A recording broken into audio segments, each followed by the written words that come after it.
السلام عليكم ورحمة الله وبركاته. الحمد لله رب العالمين، والصلاة والسلام على رسوله الأمين، أما بعد. أعوذ بالله من الشيطان الرجيم. بسم الله الرحمن الرحيم. يا أيها الذين آمنوا اتقوا الله حق تقاته ولا تموتن إلا وأنتم مسلمون. يا أيها الناس اتقوا ربكم الذي خلقكم من نفس واحدة وخلق منها زوجها وبث منهما رجالا كثيرا ونساء، واتقوا الله الذي تساءلون به والأرحام إن الله كان عليكم رقيبا. يا أيها الذين آمنوا اتقوا الله وقولوا قولا سديدا يصلح لكم أعمالكم ويغفر لكم ذنوبكم، ومن يطع الله ورسوله فقد فاز فوزا عظيما. قال الله سبحانه وتعالى: يا أيها الذين آمنوا إن تتقوا الله يجعل لكم فرقانا ويكفر عنكم سيئاتكم ويغفر لكم والله ذو الفضل العظيم. وقال سبحانه: وإنك لعلى خلق عظيم. وقال تعالى عن موسى عليه السلام: ولما ورد ماء مدين وجد عليه أمة من الناس يسقون، ووجد من دونهم امرأتين تذودان، قال ما خطبكما؟ قالتا لا نسقي حتى يصدر الرعاء وأبونا شيخ كبير، فسقى لهما. وقال عز وجل: فجاءته إحداهما تمشي على استحياء قالت إن أبي يدعوك ليجزيك أجر ما سقيت لنا. قال رسول الله صلى الله عليه وسلم: إن خياركم أحاسنكم أخلاقا. عن أبي مسعود رضي الله عنه قال: قال النبي صلى الله عليه وسلم: إن مما أدرك الناس من كلام النبوة الأولى إذا لم تستحيي فاصنع ما شئت. قال عليه الصلاة والسلام: الإيمان 70 شعبة والحياء شعبة من الإيمان. مر رسول الله صلى الله عليه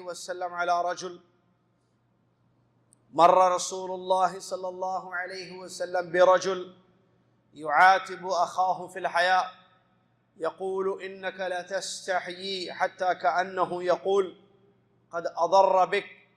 فقال رسول الله صلى الله عليه وسلم: دعه، فإن الحياء من الإيمان، ولا إيمان لمن لا حياء له. الحديث أو كما قال رسول اللہ صلی اللہ علیہ وسلم. ہمیشہ تعریف اس اللہ کے لیے ہے جس اللہ تبارک و تعالیٰ نے ہم سب کو دنیا میں پیدا فرمایا. جو اللہ رب العالمین ہمارا خالق بھی ہے، ہمارا مالک بھی ہے، وہ ہمارا رازق بھی ہے اور وہی ہمارا معبود ہے. اس کے سوا کسی کی عبادت نہیں ہوگی. جو اللہ نے چاہا وہ ہوا، جو اللہ نے نہ چاہا وہ نہیں ہوا. وہ بندوں میں رزق کو تقسیم کرتا ہے، اور جیسے وہ رزق کو تقسیم کرتا ہے ویسے اخلاق کو بھی تقسیم کرتا ہے. سبحان اللہ ما عظم شانہ، سبحان اللہ و بحمدہ، سبحان اللہ العظیم. بے انتہا لامحدود ان گنت صلاۃ و سلام ہو اللہ کے آخری نبی امام المرسلین محمد الرسول اللہ صلی اللہ علیہ وسلم کی ذات گرامی پر، جن کو اللہ تعالیٰ نے اخلاق حسنہ دے کر، آخری نبی بنا کر، اسوہ حسنہ بنا کر مبعوث فرمایا۔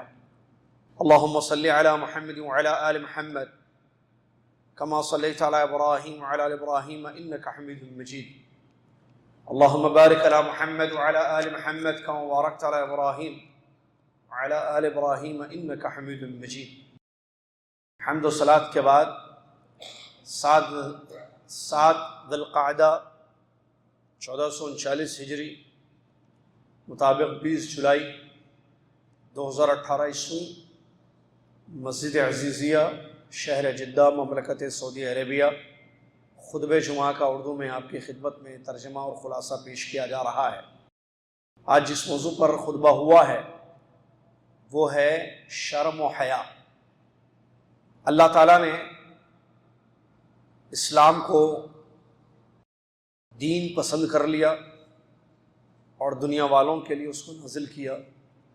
اس کا حکم یہ ہے کہ اسلام کو ہم دین سمجھیں اور اس کو اپنائیں، اسلام کو سمجھیں اور اس پر عمل کریں۔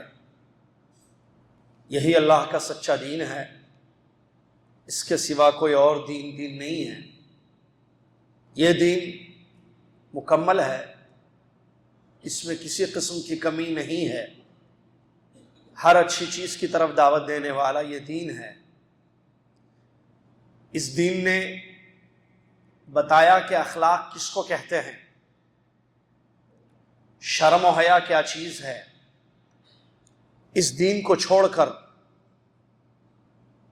انسان کسی بھی طریقے کو اپنائے، اللہ کے یہاں اس کا کوئی عمل قبول نہیں ہوگا۔ دنیا میں اخلاق کو لے کر، کیریکٹرز کو لے کر جتنی بھی باتیں ہوتی ہیں، جتنی بھی تعلیم ہوتی ہے، کتابیں لکھی گئیں، کانفرنس ہوئے، گفتگو ہوئی، میٹنگز ہوئے، تاکہ بتایا جائے کہ اخلاق کیا چیز ہے۔ دین کو چھوڑ کر کچھ بھی کر لیں وہ اخلاق نہیں ہو سکتا ہے۔ اخلاق اگر معلوم کرنا ہے تو دین کو پڑھنا ہوگا۔ کتاب و سنت میں اخلاق موجود ہیں۔ قرآن و حدیث کو چھوڑ کر ہم کسی بھی راستے سے اخلاق کو نہیں اپنا سکتے ہیں۔ اخلاق کی اہمیت دین میں بہت ہے، بلکہ اس دین کو اخلاق کا دین کہتے ہیں، اور ہمارے نبی محمد صلی اللہ علیہ وسلم کی بعثت اخلاق حسنہ کی تعلیم دینے کے لیے ہوئی ہے، اخلاق بتانے کے لیے ہوئی ہے۔ اور اللہ کے نبی علیہ الصلاۃ والسلام نے ارشاد فرمایا، ان خیارکم احاسنکم اخلاقا، تم میں سب سے بہتر انسان وہ ہے، سب سے اچھا انسان وہ ہے جو تم میں سب سے اچھے اخلاق والا ہے۔ اخلاق یہ پیغمبروں کی صفت رہی ہے۔ تمام پیغمبروں کو اللہ تبارک و تعالیٰ نے اچھے اخلاق والے بنا کر مبعوث فرمایا۔ ہمارے نبی محمد رسول اللہ صلی اللہ علیہ وسلم کے بارے میں اگر آپ پڑھیں تو معلوم ہوگا کہ آپ اخلاق کے بلند درجے پر فائز تھے، اور اللہ سے بڑھ کر کسی کی گواہی نہیں ہوتی ہے، خود اللہ اس پر گواہ ہے۔ اللہ نے فرمایا وَإِنَّكَ لَعَلَىٰ خُلُقٍ عَظِيمٍ، یقیناً آپ یعنی محمد صلی اللہ علیہ وسلم اخلاق کے بلند مرتبے پر فائز ہے، قائم ہے۔ دین اسلام اخلاق کی تعلیم دیتا ہے، اور اخلاق کا مطلب اگر معلوم کرنا ہو تو کتاب و سنت کا مطالعہ کرنا ہوگا۔ اللہ تبارک و تعالیٰ نے جن چیزوں کا حکم دیا، پیارے نبی علیہ السلام نے جن چیزوں کی تعلیم دی، وہ اخلاق ہیں۔ نماز پڑھنا، روزہ رکھنا، اللہ کی عبادت کرنا، یہ اخلاق ہیں۔ نبی علیہ السلام کے طریقے پر زندگی گزارنا، یہ اخلاق ہیں۔ اوامر پر عمل، نواہی سے اجتناب کرنا یہ اخلاق ہیں، لیکن اگر کوئی اس کو چھوڑ کر دنیاوی طریقے سے سمجھنا چاہے اخلاق کو، تو وہ اخلاق نہیں ہو سکتے ہیں۔ اور اخلاق حسنہ اس سے یا یہ سبب بنا بہت سارے لوگوں کے دین میں داخل ہونے کا۔ لوگوں نے جب اسلامی اخلاق کو دیکھا جو کتاب و سنت کی روشنی میں تھے، تو لوگوں نے اس سچے دین کو قبول کر لیا۔ کیوں؟ اس لیے کہ اسلام کے اخلاق انہوں نے دیکھے، دین کے اخلاق انہوں نے دیکھے، اسلامی اخلاق، تو اس سے متاثر ہوئے اور وہ سچے دین کو قبول کر لیے۔ تو معلوم ہوا اخلاق سبب بنا لوگوں کے اسلام میں داخل ہونے کا۔ اخلاق میں بہت ساری چیزیں آتی ہیں، ایک پہلو پر آج کا خطبہ ہوا ہے اور وہ ہے شرم و حیا۔ حیا جس کو شرم بھی کہتے ہیں اردو میں، لفظ حیا عربی کا لفظ ہے جو اردو میں بھی استعمال کیا جاتا ہے، با حیا، حیادار، بہت حیا، حیا والی عورت، بے حیائی، یہ سب الفاظ اردو میں استعمال ہوتے ہیں۔ تو حیا جس کو شرم بھی ایک مترادف لفظ ہے، یہ دین اسلام میں سے ہے، اخلاق حسنہ میں سے ہے۔ ہر دین کے اخلاق ہوتے ہیں اور اسلام کے اخلاق ہیں حیا۔ بلکہ اگر اسلام کا مطالعہ کریں، حدیثوں پر غور کریں، تو معلوم ہوتا ہے کہ حیا کو ایمان سے جوڑا گیا ہے۔ ایمان کے شاخیں ہیں، اجزاء ہیں، ان میں سے ایک جز ہے، ایک شاخ ہے حیا، شرم۔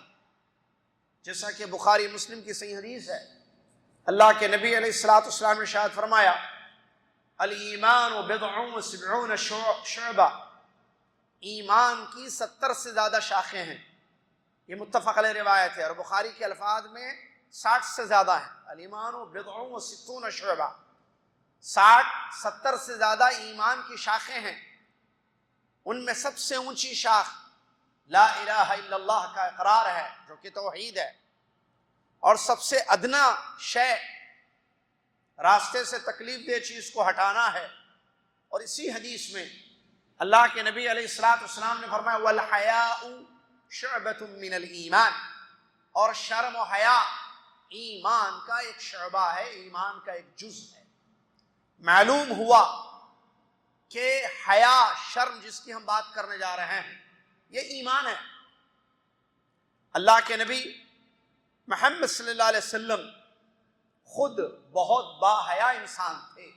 آپ کے متعلق حدیثوں میں آتا ہے، کنواری بچی، پردہ والی، جس طریقے سے اس کے اندر شرم و حیا ہوتی ہے، اس سے زیادہ یہ صفت پیاری ہمارے نبی محمد الرسول اللہ صلی اللہ علیہ وسلم کی زندگی میں پائی گئی۔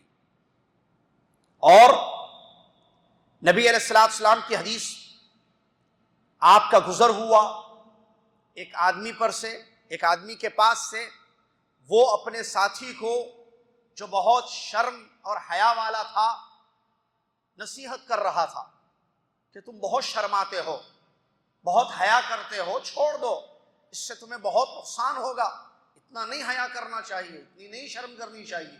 تو اللہ کے نبی محمد صلی اللہ علیہ وسلم نے جب یہ بات سنی تو آپ نے فرمایا دعہ، چھوڑ دو اس کو، مت روکو شرم سے، حیا سے، فإن الحیاء من الایمان، اس لیے کہ اس میں کوئی شک نہیں ہے کہ حیا ایمان میں سے ہے، ولا ایمان لمن لا حیاء لہ، اور اس کا ایمان نہیں ہے جس کے پاس حیا نہیں ہے۔ معلوم ہوا کہ حیا اور شرم کا ایمان سے بڑا گہرا تعلق ہے۔ اسی طریقے سے اللہ کے نبی علیہ الصلوۃ والسلام کی ایک حدیث جس کو ابو مسعود رضی اللہ تعالیٰ نے روایت کیا ہے، غور کریں، اس میں بھی حیا کا ذکر ہے۔ نبی علیہ الصلوۃ والسلام نے فرمایا، نبوت کی پہلی بات میں سے جو لوگوں نے لی، نبوت کا کلام، اس میں سے یہ بھی ہے، کیا؟ اذا لم تستحی فاصنع ما شئت، اگر تم کو حیا نہیں ہے، شرم نہیں ہے، تو جاؤ جو چاہے کر لو۔ یہ اسلام میں حیا کی اہمیت ہے۔ بلکہ عمران ابن حسین یا حسین رضی اللہ تعالیٰ عنہ سے حدیث مروی ہے کہ اللہ کے نبی صلی اللہ علیہ وسلم نے حیا کے بارے میں کیا بیان فرمایا، جس کو ایمان ابھی بتایا گیا حدیثوں میں، اس کا فائدہ کیا ہے؟ حدیث سنیے، نبی علیہ الصلوۃ والسلام فرماتے ہیں الحیاء لا یأتی الا بخیر، شرم و حیا سے خیر ہی ہوتا ہے۔ حیا یہ ایک ایسی صفت ہے جو خیر کو جلب کرتی ہے، اس سے خیر ہوتا ہے، اس سے اچھائیاں اور بھلائیاں ہی ہوتی ہیں۔ دوسری حدیث نبی علیہ الصلوۃ والسلام نے فرمایا الحیاء خیر کلہ، حیا پوری کی پوری خیر ہی ہے۔ یہ حیا کے متعلق، شرم کے متعلق نبی علیہ الصلوۃ والسلام کی کچھ حدیثیں تھیں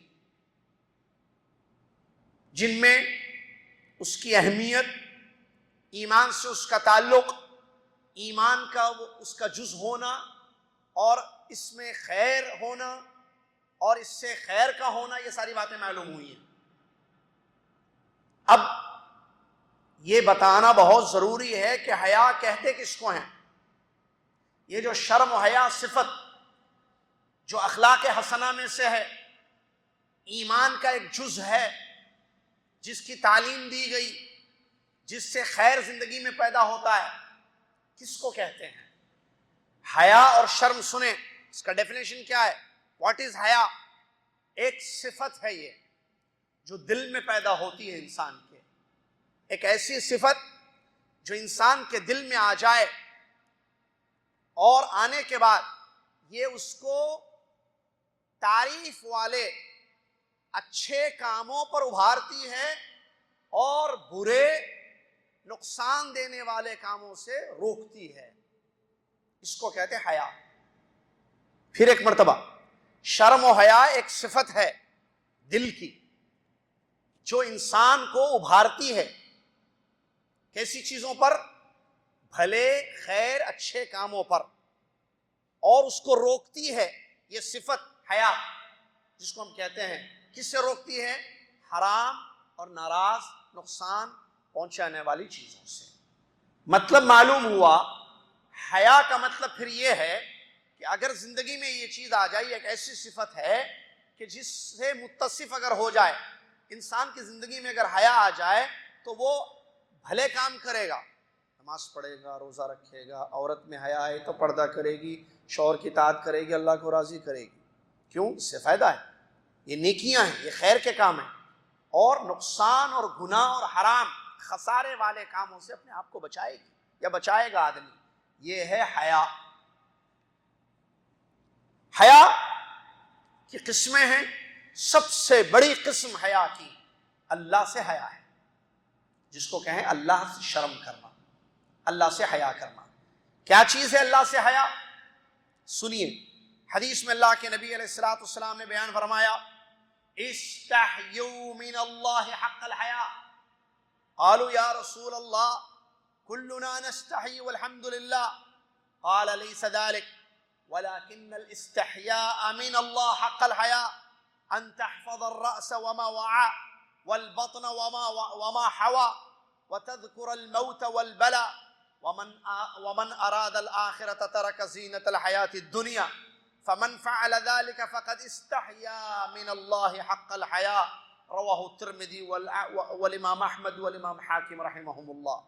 اللہ کے نبی علیہ السلام صحابہ کو حکم دیتے ہیں اللہ سے شرم کرو جیسے کرنا چاہیے، اللہ سے حیا کرو جیسے کرنی چاہیے۔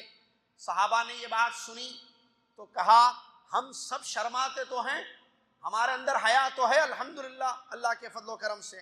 تو نبی علیہ السلام نے فرمایا میں اس کی بات نہیں کر رہا ہوں، بلکہ حیا اللہ سے کرنے کا مطلب، اللہ سے شرم کرنے کا مطلب یہ ہے کہ تم اپنے سر اور سر کے اطراف جو چیزیں ہیں اس کی حفاظت کرو، اور پیٹ اور اس کے اطراف کی جو چیزیں ہیں اس کی حفاظت کرو، اور موت کو، آزمائش کو یاد کرو، اور جو آخرت کا ارادہ کرے وہ دنیا کی زینت کو چھوڑ دے گا۔ جس نے یہ کام کر لیا اس نے اللہ تبارک و تعالیٰ سے حقیقت میں حیا کی۔ اس حدیث کو امام ترمذی، امام احمد، امام حاکم نے روایت کی۔ آئیے غور کرتے ہیں اس حدیث پر جو نبی علیہ السلام نے بیان فرمایا۔ اللہ سے حیا کیا مطلب؟ نبی علیہ السلام نے فرمایا ان تحفظ الرأس وما وعى، سر اور سر کے اندر جو چیزیں ہیں اس کی تم حفاظت کرو۔ کیا ہے سر کے اندر چیزیں؟ سر سے مراد یہ سر اور اس کے اطراف کی چیزیں، کان، آنکھیں، کان، زبان، یہ سر کے چیزیں ہیں۔ تو اس کی حفاظت کرو کا مطلب اللہ کی اطاعت میں اس کو استعمال کرو۔ آنکھوں سے حلال دیکھو، کانوں سے حلال سنو، زبان کا استعمال اللہ کی رضا اور حلال میں کرو، تو یہ سر اور سر کی یہ چیزیں اس کی حفاظت ہو جائے گی۔ دوسری چیز فرمائی آگے والبطن وما حوا، اور پیٹ کے اطراف کی چیزوں کی حفاظت کرو۔ کیا مطلب؟ پیٹ کی حفاظت، حرام نہیں کھانا، پیٹ میں لقمہ حرام کرنا، اس کے اطراف کیا ہے؟ شرمگاہ ہے، اس کی حفاظت کرنا، حرام جگہ اس کا استعمال نہ کیا جائے، حلال جگہ اس کا استعمال کیا جائے۔ دو چیزیں، موت کو یاد کرنا۔ چوتھی چیز آخرت کی فکر کرنا، آخرت کی نیت ہو کہ ہم آخرت کو پائیں، جنت کو پائیں، اس کی جستجو میں رہیں۔ جس نے یہ کام کر لیا وہ اللہ سے ڈر گیا، اللہ سے شرما گیا۔ فمن فعل ذلك فقد استحیا من اللہ حق الحیا، جس نے یہ کام کر لیے یعنی اپنے اعضائے جسمانی کی، پارٹس آف باڈی کی حفاظت کر لی، حرام چیزوں سے بچا لیا اعضاء کو، اور موت کو یاد کرتے ہوئے زندگی گزارتا ہے اور آخرت کی فکر میں رہتا ہے۔ اتنے کام کرنے والے کے بارے میں بتایا گیا جس نے یہ کر لیا وہ اللہ سے حیا کر لیا، اللہ سے شرما گیا۔ یہ مطلب ہے اللہ سے شرمانا اور اللہ سے حیا کرنا۔ اور اس کے علاوہ یہ بات سب کو معلوم ہے کہ اللہ تبارک و تعالیٰ نے فرشتوں کو مقرر کر دیا۔ فرشتوں سے حیا بھی ایک قسم ہے۔ فرشتوں سے حیا کیا کہ فرشتے ہمارے اعمال کو نوٹ کرنے کے لیے مقرر ہیں۔ ہم جو بولتے ہیں، ہم جو کرتے ہیں، وہ چیزیں نوٹ کی جاتی ہیں۔ فرشتوں سے حیا کرنی چاہیے۔ فرشتہ ہر وہ چیز نوٹ کرے گا جو ہم کریں گے، بھلا یا برا، نیکی یا بدی، اچھائی یا برائی، فرشتوں سے حیا کرنی چاہیے۔ وہ نوٹ کرے تو ہمارے خیر کو نوٹ کرے، ہم خیر کا کام کریں، خیر میں زبان کو، اعضائے جسمانی کو استعمال کرے تاکہ فرشتے نوٹ کریں خیر۔ اللہ تبارک و تعالیٰ نے فرمایا عن الیمین وعن الشمال قعید ما یلفظ من قول الا لدیہ رقیب عتید۔ یہ سورہ قاف کی مشہور آیت ہے۔ اللہ نے دائیں اور بائیں دو فرشتوں کو مقرر کر دیا ہے جو انسان کی نگہبانی میں لگے رہتے ہیں۔ بندہ جو بھی لفظ اپنی زبان سے نکالتا ہے تو فرشتے اس کو نوٹ کر لیتے ہیں۔ لہذا فرشتوں سے شرم کرنا چاہیے اور ایسی باتیں نہیں کرنی چاہیے جو بے حیائی والی ہیں اور اللہ کو ناراض کرنے والی، کل قیامت کے دن ہمارے لیے نقصان پہنچانے والی ہیں۔ اسی طریقے سے آدمی گناہ کرتا ہے، لوگوں سے حیا کرنی چاہیے، لوگوں سے بھی حیا ضروری ہے۔ کیا مطلب؟ ایسے کام نہ کرو جو بے حیائی والے ہیں، حرام چیزیں ہیں، گناہ کے کام ہیں۔ اور اگر غلطی سے انسان سے کوئی گناہ ہو جائے، لوگوں سے شرم کریں، لوگوں کے سامنے اس کو ذکر نہ کریں، کیونکہ یہ بے حیائی ہے، یہ حیا کے خلاف ہے۔ اللہ کے نبی علیہ الصلوۃ والسلام نے فرمایا کل امتی، حدیث کو سنیں، بہت بڑی حدیث ہے یہ حدیث، عربی میں پڑھ کر میں ترجمہ کرتا ہوں، غور سے سنیے حدیث۔ نبی علیہ الصلوۃ والسلام نے فرمایا کل امتی معافی الا المجاہرین، میری امت کے ہر شخص کو معاف کر دیا جائے گا، بخش دیا جائے گا، سوائے مجاہروں کے۔ مجاہرہ کرنے والے، ان لوگوں کو معافی نہیں ملے گی۔ کیا مطلب مجاہرہ؟ مجاہر کہتے ہیں اس انسان کو جس سے تنہائی میں گناہ ہو گیا تو وہ لوگوں کے سامنے بیان، اللہ اس پر پردہ ڈالتا ہے اور یہ لوگوں کے سامنے بیان کرتا ہے کہ میں نے ایسے سے کام کیا ہے، گناہ کو بیان کرتا ہے لوگوں کے سامنے، گناہ کو، نافرمانی کو، غلطی کو بتاتا ہے لوگوں کے سامنے۔ فلم دیکھا، فلم کی تعریف کرتا ہے، لڑکی دیکھی، لڑکی کا ذکر کرتا ہے لوگوں کے سامنے، کوئی حرام کام کرتا ہے اکیلے میں لوگ نہیں جانتے ہیں اس کو اللہ کے سوا، جا کر لوگوں کے سامنے بیان کرتا ہے، یہ بے حیائی ہے، اس کو مجاہرہ کہتے ہیں اور اس انسان کو مجاہر کہتے ہیں۔ نبی علیہ الصلوۃ والسلام نے فرمایا کل امتی معافی، امت کے ہر شخص کو بخش دیا جائے گا سوائے اس قسم کے لوگوں کے۔ اللہ، تو یہ بے حیائی ہے۔ قیامت کا دن ہوگا، اللہ تبارک و تعالیٰ کے یہاں ہمارے اعضاء گواہی دیں گے۔ اللہ نے فرمایا یوم تشہد علیہم السنتہم وایدیہم وارجلہم بما كانوا يعملون يومئذ يوفيهم الله دينهم الحق ويعلمون ان الله هو الحق المبين۔ غور کیجیے آیتوں پر، احادیث پر، نصوص پر۔ آیت ہے یہ، اللہ تعالیٰ فرماتا ہے قیامت کا دن لوگوں پر گواہی دیں گے، لوگوں کے خلاف گواہی دیں گے ان کی زبانیں اور ان کے ہاتھ اور ان کے پیر، بما كانوا يعملون، جو کچھ ان تین چیزوں سے وہ لوگ کرتے تھے۔ آپ کی میری زبان ہمارے خلاف کل گواہی دے گی، یا ہمارے حق میں یا ہمارے خلاف۔ یہاں تشہد علیہم کا لفظ ہے، اس آیت میں خلاف، یعنی آپ کی زبان سے آپ نے جو کچھ کہا جس میں اللہ کی نافرمانی ہوئی، بے حیائی کی باتیں ہوئیں، بدکاریاں ہوئیں، نعوذ باللہ من ذالک، اللہ کو ناراض کرنے والی باتیں کہی گئیں، زبان سے جتنے گناہ ہوئے ہیں، یہ ہماری زبان کل قیامت کے دن ہمارے خلاف گواہی دے گی۔ ہاتھ، ان ہاتھوں کو کہاں کہاں استعمال کیا گیا، حرام پیسے لیے گئے یا حرام چیزوں کو چھوا گیا، یہ ہاتھ کل قیامت کے دن ہمارے خلاف گواہی دے۔ اور واٹس ایپ میں ہاتھ کا استعمال ہے، فیس بک میں ہاتھ کا استعمال ہے، زبان کا استعمال بات کی جگہ ہے۔ کس کس کے خلاف کیا کیا سازشیں کی، کتنی غیبتیں کی، کتنی برائیاں کی اس زبان کو، کیونکہ زبان کے متعلق ایک بات سنیے، سلف کہتے ہیں فتنوں کے دور میں، فتنوں کا جب زمانہ ہوتا ہے اس وقت زبان کھولنا، بعض سخت تیز تلوار کا جو اثر ہوتا ہے، گردنیں کاٹتی ہے نا تلوار، تیز آدھا کو کاٹتی ہے، لوگوں کے گردنیں کٹتے ہیں اس سے، کئی تیز تلوار ہوتی، اس سے زیادہ نقصان ہوتا ہے فتنوں کے دور میں منہ کھولنا، زبان کھولنا۔ تو اس زبان سے جو کچھ کر رہے ہیں حرام چیز، کل قیامت کے دن سے ہماری زبان ہمارے خلاف گواہی دے گی، جو ہمارے منہ میں ہے۔ نمبر دو، ہاتھوں کا استعمال۔ آج کل ہاتھوں کا استعمال زبان سے زیادہ ہے، زبان کا بھی استعمال ہوتا ہے۔ آدمی بیکار، دیکھیں کیا ہے، آپ خاموش رہیں، خاموش رہیں، نہیں بات کرنا ہے، ٹھیک ہے کیجیے، کرنا ہے بات، ہاں بات کرنا ہے، خیر کی بات کرو یا چپ رہو۔ من کان، مومن کے شیوا ہے، حدیث سنیں، نبی علیہ الصلوۃ والسلام فرمایا من کان یؤمن باللہ والیوم الآخر فلیقل خیرا او چپ لیصمت۔ جس کا ایمان ہے اللہ پر اور آخرت پر، وہ بولے تو کیا بولے، خیر بولے، ورنہ خاموش رہے۔ بولیں گے تو فرشتہ نوٹ کرے گا، خاموش رہیں گے تو، ابھی پڑھے نا آیت، ما یلفظ من قول لفظہ، لفظ پھینکنے کو کہتے ہیں عربی میں، زبان سے الفاظ نکالیں گے تو نوٹ کرے گا فرشتہ، نہیں نکالیں گے خاموش بیٹھیں گے، یہ خاموش رہا لکھے گا نہیں، بولیں گے تو فرشتہ لکھے گا۔ تو بولنا ہے، بولنے سے پہلے تولنا، جیسے بولتے ہیں اردو میں، بہت صحیح ہے جملہ ہو، اب تولو، مطلب کیا بولنا ہے، کس کے بارے میں بولنا ہے، فلاں کے بارے میں فلاں بات کرنی ہے، خیر ہے بولو، خیر نہیں ہے خاموش، منہ کھولنا ہے کھولو، قرآن پڑھو۔ سب سے اچھا استعمال زبان کا اللہ کا کلام، تلاوت کرو۔ پچھلے درس میں ہم نے بتایا، پچھلا خطبہ ہوا تھا اس پر، قرآن کا اثر، کتنی مرتبہ قرآن ہم پڑھ رہے ہیں۔ زبان کا استعمال کرو خیر میں، برائیوں میں نہیں۔ کتنے الفاظ گھروں کو برباد کر دیے، کتنے جملے زندگیاں تباہ کر دی۔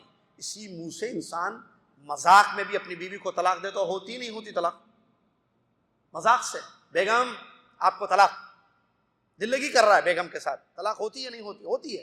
نبی علیہ الصلوۃ والسلام نے فرمایا ثلاث جدہن جد وہزلہن جد، تین چیزیں ایسی ہیں سیریس بولی جائیں یا مذاق سے بولی جائیں ہو جاتی ہیں، ان میں سے ایک طلاق ہے، زبان سے۔ ایک آدمی نے بتایا تھا، میں نے حدیث صرف یاد دلا رہا ہوں، پوری حدیث نہیں سنا رہا ہوں، خالی لفظ۔ ایک عبادت گزار نے ایک گنہگار کے بارے میں بولا تھا، ابو ہریرہ رضی اللہ عنہ نے ہمیں بتایا حدیث میں، اللہ فلاں کو نہیں معاف کرے گا، یہ بھی بولا تھا وہ زبان سے۔ تو اللہ نے اس کے بارے میں یہ فیصلہ کر دیا کہ میں اس کو بخش دیا، تیرے اعمال کو میں نے برباد کر دیا. ایک جملہ اس کی دنیا اور آخرت کی بربادی کا سبب بنا. یہ ابو ہریرہ رضی اللہ عنہ ہمیں بتاتے ہیں اس نے یہ کہہ دیا اپنی زبان سے کہ اللہ فلاں کو فلاں گنہگار کو کیا کرے گا؟ معاف نہیں کرے گا. اللہ نے فرمایا معاف کرنا اللہ کا کام ہے. بندہ کون ہوتا ہے جو اللہ کے بارے میں فیصلہ کرے؟ میں نے فیصلہ کر لیا کہ میں اس کو تو بخش دیا، تیری ساری عبادتوں کو، تیرے سارے اعمال کو میں نے برباد کر دیا. ابو ہریرہ رضی اللہ عنہ کہتے ہیں ایک جملہ ایسا خطرناک اللہ کی ناراضگی میں اس نے کہہ دیا کہ اس جملے نے اس کی دنیا اور آخرت کو برباد کر دیا. لہٰذا اس زبان پر کنٹرول بہت ضروری ہے. یہ فتنوں میں مبتلا کر دے گی، جہنم میں لے جائے گی زبان. اسی لیے اس کی حفاظت بہت ضروری ہے. اور عام طور پر آج تو افسوس کے ساتھ کہنا پڑتا ہے، بات حیا کی ہو رہی ہے، بے حیائی میں زبان کا استعمال دیکھیے. دوست آپس میں بیٹھ کر زبان کا استعمال کرتے بے حیائی میں. بے حیائی، سیکسی باتیں، گندی باتیں، بے حیائی کی باتیں، لڑکیوں کی باتیں، گندی باتیں نہ اس میں لگ زبان سے. ہاتھ کا استعمال، وَأَيْدِيهِمْ اللہ تعالیٰ فرماتا ہے ہاتھ بھی گواہی دیں گے. ہاتھوں کا استعمال کہاں ہو رہا ہے؟ آج تو ہاتھ ہی چلا ہے. صبح فجر سے جو ہاتھ یوز ہو رہا ہے سونے تک، کس چیز میں یوز ہو رہا ہے؟ آپ کیا فارورڈ کر رہے ہیں؟ اس میں شرک تو نہیں ہے کہیں؟ اس میں کفر تو نہیں ہے؟ اس میں بدعت تو نہیں ہے؟ اس میں بے حیائی تو نہیں ہے؟ کیا چیز آگے بھیج رہے ہیں آپ؟ جو آپ فارورڈ کر رہے ہیں، جو ٹیکسٹ میسج آپ لکھ رہے ہیں، SMS کر رہے ہیں، اپلوڈ کر رہے ہیں، ڈاؤن لوڈ کر رہے ہیں، ہاتھوں کو یہ انگلیاں جو چل رہی ہیں یہ اللہ کی اطاعت میں چل رہی ہیں، نافرمانی میں چل رہی ہیں.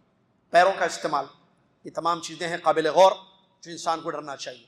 بے حیائی اسلام میں نہیں ہے. اور بات حیا کی آئی ہے تو بہت اچھی بات خاص طور سے بتائی گئی ہے خواتین کے متعلق. لڑکیوں عورتوں میں یہ صفت زیادہ پائی جاتی ہے اور ہونی بھی چاہیے. جیسے ایک مومن مرد با حیا ہوتا ہے، بے حیا مومن نہیں ہوتا ہے. مومن با حیا ہوتا ہے. اسلام نے تعلیم دی. آپ دیکھیے اسلامی تعلیمات کا مطالعہ کر کے دیکھیے. آپ کپڑے پہننے میں، بات چیت میں، زندگی گزارنے میں حیا کی تعلیم اسلام نے دی ہے. اسلام بے حیائی کی تعلیم نہیں دیتا ہے، اسلام حیا کی تعلیم دیتا ہے. تو جیسے مرد کے لیے ضروری ہے کہ وہ با حیا بن کر زندگی گزارے، اسی طریقے سے عورت کے لیے بھی ضروری ہے کہ وہ با حیا بن کر زندگی گزارے. اور اس کے اندر تو یہ صفت اور زیادہ ہونی چاہیے. اس سلسلے میں خطیب صاحب نے اللہ جزائے خیر دے ایک زبردست مثال جو قرآن میں موسیٰ علیہ السلام کی مثال ہے ان کے واقعے میں اس کو بیان کیا. آپ جانتے ہیں موسیٰ علیہ السلام کی جو واقعہ ہے، اس بہت بڑا واقعہ جو قرآن میں بہت زیادہ ذکر کیا گیا ہے. اس میں خاص طور سے جب موسیٰ علیہ السلام مصر سے نکل کر گئے، مدین پہنچے، تو مدین کی 2 لڑکیوں کا جو واقعہ اللہ تعالیٰ نے قرآن میں بیان کیا، وہ 2 لڑکیوں میں سے ایک لڑکی جو ہے موسیٰ علیہ السلام کی زوجہ بن گئی، بعد میں اہلیہ بن گئی. ان کی حیا کو قرآن نے ذکر کیا. سبحان اللہ، ان کی حیا کو قرآن نے ذکر کیا. اللہ تعالیٰ نے فرمایا موسیٰ علیہ السلام کے بارے میں، جب وہ مدین پہنچے، مصر سے نکلے، معلوم ہے نا واقعہ پورا، مدین پہنچے، مدین شہر کا نام ہے، بستی کا نام ہے. وہاں پہنچے تو دیکھے کہ پانی کے پاس جو ہے لوگ جو ہے پانی لے جا رہے ہیں، پانی لے جا رہے ہیں. اور وہاں دیکھا انہوں نے کہ لوگ پانی بھر رہے ہیں، پانی لے کے جا رہے ہیں کنویں کے پاس سے. تو دور کھڑی 2 لڑکیوں پر ان کی نظر پڑ گئی. تعجب ہوا کہ سب تو پانی لے کے جا رہے ہیں، یہ لڑکیاں کیوں پانی نہیں بھر رہی ہیں؟ تو بہرحال ان لڑکیوں نے بتا دیا کہ جب تک پورے لوگ یہ مرد ہٹ نہیں جاتے یہاں سے، اس وقت تک ہم پانی نہیں بھرتے. قابل غور بات ہے. یہ اختلاط نہیں ہے، بازو بازو. سمجھ میں آ رہا نا؟ دوسری چیز، بچیاں سمجھدار تھی، بتا دیا ابونا شیخ کبیر. موسیٰ پوچھیں گے، ظاہر بات ہے کہ بھائی کوئی مرد نہیں ہے جو پانی بھر کے لے جائے تمہارے گھر میں؟ تو اس سے پہلے بتا دیا، جیسے کہ ہمارے استاد نے جب یہ تعلیم دی تھی مالیگاؤں میں، انہوں نے بتایا تھا دیکھو کیسی سمجھداری کی بات بچیوں نے کر دی. وہ ابونا شیخ کبیر، ہمارے ابا بوڑھے ہیں، مطلب وہ بڑھاپا کمزوری ہے، وہ آ کر پانی بھر کے نہیں لے جا سکتے ہیں، لہٰذا ہم بچیوں کو یہ کام کرنا ہے. ٹھیک ہے، معلوم ہوا بچیاں کام کر رہی ہیں. بچی کام کر سکتی ہے، عورت کام کر سکتی ہے، لیکن کچھ کنڈیشنز بھی ہیں. یہاں ایک کنڈیشن ان کی دیکھیے، مرد نہیں ہے کام کرنے والے. قابل غور ہے نا بات. ابونا شیخ کبیر، ہمارے ابا بہت بوڑھے ہیں. ٹھیک ہے، فسقا لہما، تو جب موسیٰ علیہ السلام نے دیکھا نبی تھے اللہ کے، تو ان کی مدد کر دی بچیوں کی. پانی جو ہے بھر کر دے دیا، پانی بھر کر دے دیا. حیا کی بات تو ابھی نہیں آئی نا اگرچہ، لیکن اور کیجیے آگے.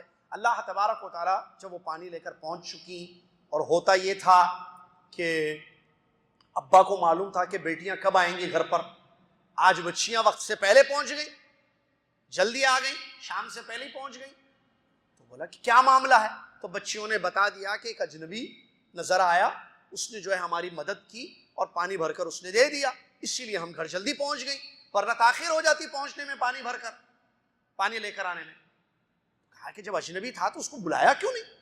کھاتا کہاں کھا رہا ہے، کیا پی رہا ہے، کون آدمی ہے؟ مدین میں جب نیا ہے تو مہمان ہے، اور اس نے احسان کیا ہے تو اس کا بدلہ اچھا دینا چاہیے ہمیں۔ هل جزاء الاحسان الا هل جزاء الاحسان الا الاحسان۔ تو اب بچی آ رہی ہے بلانے کے لیے، اللہ تعالیٰ بتا رہا ہے اس کے حیا کو، اللہ اکبر، یہ ہے پوائنٹ جو بتانے کا مقصد۔ فجاءته احداهما، دونوں میں سے ایک بچی آئی، تمشی علی استحیاء، حیا پر چل رہی تھی، لفظی ترجمہ یعنی باحیا چال تھی اس کی، باحیا چال۔ قالت، آ کر کہتی ہے موسیٰ علیہ السلام سے، ان ابی یدعوک لیجزیک اجر ما سقیت لنا، ابا جان آپ کو بلا رہے ہیں گھر تاکہ آپ نے ہمارے ساتھ جو بھلائی کی اس کا بہتر بدلہ آپ کو دیں، اور لے گئی۔ اللہ اکبر۔ بتانے کا مقصد یہاں یہ ہے، تمشی علی استحیاء، وہ باحیا چال چل رہی تھی، معلوم ہوا عورتوں میں حیا ہونی چاہیے، حتیٰ کہ اس کی چال میں بھی حیا ہونی چاہیے۔ وہ چال چلے، لوگ راستے سے گزرے تو باحیا جو چال ہوتی ہے، حیادار، حیا والی، شرم والی جو چال ہوتی ہے، ایسی چال اس کو چلنی چاہیے۔ لہٰذا یہ عورتوں میں صفت ہونی چاہیے کہ ان کی گفتگو میں حیا ہو، ان کی چال میں حیا ہو، ان کی زندگی میں حیا ہو، کپڑے با حیا والے پہنے، حیادار کپڑے، اور ان کی گفتگو میں، ان کی زندگی میں حیا ہونی چاہیے۔ لیکن یہ اسلام کی تعلیم ہے، اور یہ اسلام سکھاتا ہے اخلاق کہ حیا لڑکیوں میں پیدا کی جائے، لڑکیوں کو باحیا بنایا جائے اور ان کو دین کی تعلیم دی جائے تو وہ باحیا ضرور بنیں گے۔ لیکن دشمن تو کچھ اور ہی چاہتا ہے، دشمن چاہتا ہے کہ نہیں، ان کو بے حیائی کی تعلیم دی جائے، فلمیں بنائی گئیں، سیریلز بنائے گئے، کپڑے ایسے تیار کیے گئے، کپڑے ایسے بنائے جاتے ہیں، بلکہ بنائے گئے نہیں، فلمیں بنائی جاتی ہیں، سیریلز بنائے جاتے ہیں، فلمیں بے حیائی کی تعلیم دیتے ہیں، بے حیائی سکھاتے ہیں، سیریلز، گانے، سانگز بے حیائی کی تعلیم دیتے ہیں، کپڑے ایسے بنائے جاتے ہیں جو بے حیائی والے ہیں۔ آپ چیک کریں، دیکھیں، تعلیم ایسی دی جاتی ہے جو بے حیائی والی ہے۔ کو ایجوکیشن کیا ہے؟ بازو بازو بیٹھ کے پڑھو، بے حیائی کی تعلیم دی جاتی ہے، دوستی کرنا سکھایا جاتا ہے، فیس بک فرینڈز، واٹس ایپ فرینڈز، پتہ نہیں کون سے فرینڈز ہیں، یہ سب بے حیائی کی تعلیم دینے کے لیے، تاکہ اسلام جو ان کو حیا سکھاتا ہے ہم اس سے دور کریں گے ان کو، اور ان کو بے حیائی کی تعلیم دیں گے۔ جب مسلمان بچی کے اندر سے حیا ختم ہو جائے گی، یا مسلمان کی زندگی سے حیا ختم ہو جائے گی، بے شرمی، بے حیائی آئے گی، وہ کچھ بھی کر سکتا ہے، وہ کچھ بھی کر سکتی ہے۔ تھوڑی دیر پہلے میں نے آپ کو ایک ابو مسعود رضی اللہ عنہ کی حدیث سنائی جس میں یہ ہے، نبوت کی بات میں سے ایک بات یہ ہے، اذا لم تستحی فاصنع ما شئت، اگر تمہارے اندر حیا نہیں ہے تو جاؤ جو چاہے کرو۔ مذمت ہے، یعنی بے حیا آدمی کچھ بھی کر سکتا ہے، وہ ننگا بھی ہو سکتا ہے، وہ گالیاں بھی دے سکتا ہے، وہ حرام کام بھی کرے گا، وہ زنا کرے گا، وہ لواطت کرے گا، وہ بدکاریاں کرے گا، ہر نافرمانی اس سے ہوگی۔ کیوں؟ کیونکہ حیا اس کے اندر سے ختم ہو گئی ہے، یا اس کے اندر سے ہٹا دی گئی ہے۔ اسی لیے آپ دیکھتے ہیں کہ جہنمی صفت والی عورتیں آپ کو دنیا میں نظر آئیں گی۔ اللہ کے نبی صلی اللہ علیہ وسلم کی ایک اور ایک آخری حدیث ہے، ابو ہریرہ رضی اللہ عنہ فرماتے ہیں، اللہ کے نبی علیہ السلام نے ارشاد فرمایا، دو قسم کی جہنمی عورتیں، میں نے ایسی عورتیں، ایسے لوگ نہیں دیکھے جو جہنمی قسم کے، دو قسم کے لوگ ہیں۔ اس میں سے اللہ کے نبی علیہ السلام نے بیان فرمایا عورتیں کے جو جہنمی صفت والی عورتیں ہیں، جہنمی یعنی جہنم میں جانے والی عورتیں، نساء کاسیات عاریات مائلات ممیلات، نساء کاسیات عاریات ممیلات مائلات، رؤوسهن كأسنمة البخت المائلة لا يدخلن الجنة ولا يجدن ريحها وإن ريحها ليوجد من مسيرة كذا وكذا۔ بڑی حدیث ہے، اللہ کے نبی صلی اللہ علیہ وسلم فرماتے ہیں، میں نے جہنمی عورتوں کو بیان کرتے ہوئے بیان فرماتے ہیں، وہ عورتیں جو کپڑا پہن کر بھی ننگی ہوتی ہیں، اور نمبر ایک کپڑا پہن کر ننگی، نمبر دو بغیر کپڑوں کے ننگی، نمبر تین مائل کرنے والی، مردوں کو اپنی طرف مائل کرنے والی، نمبر چار خود مردوں کی طرف مائل ہونے والی، اور ان کے سر اونٹ کی کوہان کے جیسے ہوتے ہیں، یعنی یہاں چوٹیاں جو باندھتی ہیں، اونٹ کی کوہان کو دیکھا آپ نے؟ اونٹ ایسے اونچائی رہتی ہے اس میں، پیٹھ پر جو ہوتی ہے کوہان، تو ایسی ان کی چوٹیاں ہوتی ہیں. ایسی عورتیں جنت میں داخل نہیں ہوں گی اور نہ جنت کی خوشبو سونگھ پائیں گی، حالانکہ جنت کی خوشبو اتنی مسافت سے انسان سونگھ سکتا ہے، خوشبو کو پا سکتا ہے. غور کیجیے حدیث پر. کپڑا پہن کر ننگی، مطلب باریک کپڑے، ایسے کپڑے جس سے جسم نظر آئے. کیا یہ ہے یا نہیں ہے؟ کپڑے بنانے والے کچھ بھی بنائیں گے، شراب بنانے والے شراب بنائیں گے، ہم کیوں استعمال کریں اس کو؟ یہ حرام چیزیں ہیں نا. یہ جہنمی صفت اللہ کا نبی علیہ السلام اللہ کے وسلم بیان فرماتے ہیں عورت کی، کپڑا پہن کر بھی ننگی. کپڑا کیوں پہنا جاتا ہے؟ عجیب مسئلہ ہے. یہ بات تعجب ہوتا ہے، معمولی سی بات ہے. بھائی یہ کپڑے میں اور کپڑے پہنے ہوئے ہیں نا، کیوں؟ کیا مطلب کیوں پہنے کپڑے؟ تاکہ جسم، کامن سینس ہے، کامن جواب ہے. کپڑا بدن کو چھپانے کے لیے پہنا جاتا ہے. صحیح یا غلط؟ کپڑے پھٹ جائے تو آدمی کیا کرتا ہے؟ بھائی آپ کپڑا پہن کر نکلے، کوئی چیز لگ گئی، آپ کے پیجامہ یہاں پھٹ گیا، اتنا تھوڑا سا ران آپ کی نظر آنے لگی، کیا کریں گے؟ ویسے جائیں گے آفس، گاڑی میں بیٹھتے بیٹھتے لگ گیا بھائی، پھٹ گیا، کیا کریں گے؟ کپڑا جب پھٹ جاتا ہے تو کیا کرتا ہے آدمی؟ چینج کرتا ہے یا ویسے جاتا ہے؟ کیا ہوتا ہے؟ ران تو نظر آ رہی ہے، چلو نہیں، بدلے گا، اس کو اتار دے گا، دوسرا پہنے گا. کیوں؟ کیونکہ اس سے بدن نظر آ رہا ہے. پہننے کی غرض تھی کہ بدن چھپ جائے، لیکن بدن چھپ نہیں رہا ہے، اب بدن کا حصہ نظر آ رہا ہے، جسم کا ایک پارٹ نظر آ رہا ہے. تو اس کا مطلب کپڑے اس لیے پہنے جاتے ہیں تاکہ جسم چھپ جائے. یہ کیسے ہیں عورتیں ہیں جو کپڑا پہن کر بھی ننگی؟ اب اس لیے پتہ نہیں کیا کیا نام ہے، نام تو چھوڑو، تو عورتوں کو ہی معلوم ہے. یہ ایسے باریک بنانا کہ پورا ہاتھ نظر آئے، تو بنا رہے کیوں؟ چھوڑی دو. نہیں، فیشن ہے، فیشن. ہلکا باریک ایسے بناؤ کہ پورا اندر کا ہاتھ میرا نظر آئے. بلاؤز ایسی پہنو، نعوذ باللہ من ذالک، کپڑے ایسے پہنو میری پیچھے کی پوری پیٹھ نظر آئے. تو پھر پہن رہے کیوں؟ پیٹھ کھلی رکھے پھرو. بے حیائی جب اتنی ہوگی تو پھر اوپر پتلا کپڑا کیوں ہے؟ یہ چھوڑ دو. کپڑا تو چھپانا چاہیے، نہیں چھوڑ. نعوذ باللہ، پیٹ اعضاء جسمانی، بولتے ہوئے اچھا نہیں لگتا ہے، پہنتے ہوئے کیسے لگ رہا ہے سمجھ میں نہیں آتا ہے. تو یہ کہاں سے بے حیائی آ گئی؟ کہاں سے؟ اس پر غور کرنا ہے. یہ ہے پوائنٹ جو کہ اصل ہے. بے حیائی، دیکھیں اسلام حیا کی تعلیم دیتا ہے. ہماری بچیوں میں، ہمارے بچوں میں، اور بے حیائی دیکھیں، اعوذ باللہ، اتنا واللہ کیا کرنا سمجھ میں نہیں آتا ہے. پینٹ کس لیے پہنتے ہیں؟ پینٹ پہننا حرام ہے حلال ہے؟ فتوے تو نہیں حرام. پینٹ پہنتے ہیں نا، پینٹ پائجامہ، کس لیے؟ شرمگاہ، چھپنا یا نظر آنا. یہ لڑکوں کا حل دیکھ، چھپنا یا نظر آنا. چھپنا. اب دیکھو دشمن کیسے، کیا فیشن کون نکالا نہیں پتا. ارے وہ تو گندے لوگ ہیں، نجس. انما المشرکون نجس. گندے آدمی سے اچھائی کی امید ہے؟ پلید سے اچھائی کی امید ہوگی؟ نجاست سے امید ہوگی کہ یہ گندگی اچھی بھی ہو سکتی ہے؟ ارے گندگی گندگی ہے، اچھائی اچھائی ہے. نجاست سے کیا امید کر رہے ہیں آپ؟ انما المشرکون نجس. اب پینٹ کو کیسے اتار رہا ہے دیکھو، وہ پیچھے سے تھوڑا حصہ نظر آتا ہے. پہلے تھا یہ نہیں تھا. اب دیکھو نمازوں میں لوگ سجدے کرتے ہیں، باہر پھرتے ہیں، پیچھے سے شرمگاہ نظر آ رہی ہے. ارے یہ کون سا پینٹ پہنا ہوا ہے بھائی؟ یہ کون سے کپڑے پہنا ہوا ہے کہ تمہارا جسم نہیں چھپا ہوا ہے؟ شرم، بے شرمی، بے حیائی دیکھ رہے ہیں لڑکوں میں اور لڑکیوں میں بھی، نعوذ باللہ من ذالک. کہاں سے آ گئی چیز؟ دشمن جو دے وہ لیں گے ہم. اب آپ چیک کریں تو کہاں سے آ رہے ہیں یہ فیشن؟ یہ کہاں سے تعلیم؟ بھائی کپڑے اسلام میں ہے نا. کپڑا پہننے کا مقصد دیکھیے، لباس التقوی ذالک خیر، تقوی والا لباس ہونا چاہیے. تو بے حیائی کے کپڑے بچپن سے بچوں کا، دیکھیے بے حیائی کیسے آتی ہے. نمبر ایک پوائنٹ سنیے، بات ختم ہوگی، ترجمہ ختم ہو رہا، بات سنیے غور سے. نمبر ایک، اسلام سے دور ہوگا. قرآن ابھی یہ آیت میں نے پڑھی، موسیٰ علیہ السلام کا واقعہ. بچی کیسے چل رہی تھی، بچی باحیا تھی، وہ باحیا تھی وہ، اللہ اکبر. تو ایسی باحیا بچیوں کے واقعات قرآن کی آیتوں کی روشنی میں ہماری مسلمان بچیاں پڑھیں گی تو باحیا نکلیں گی یا نہیں؟ باحیا ہوں گی وہ بھی انشاءاللہ، شرم و حیا والی ہوں گی. ایک حدیثوں میں نبی علیہ السلام کے صحابیات کے واقعات آپ کو پتا ہے. وہ بدکاری کے متعلق کسی صحابیہ نے پوچھا تھا، او تزنی الحرہ، کہ آزاد لڑکی بھی زنا، آزاد عورت بھی زنا کرتی ہے؟ تعجب سے پوچھا تھا، تعجب سے پوچھا تھا کہ یہ کیسے ہوتا ہے. شرم و حیا کے بہت سارے واقعات آپ کو دیکھیں گے، آپ دیکھیں گے جو صحابیات کی زندگیوں میں پائے گئے.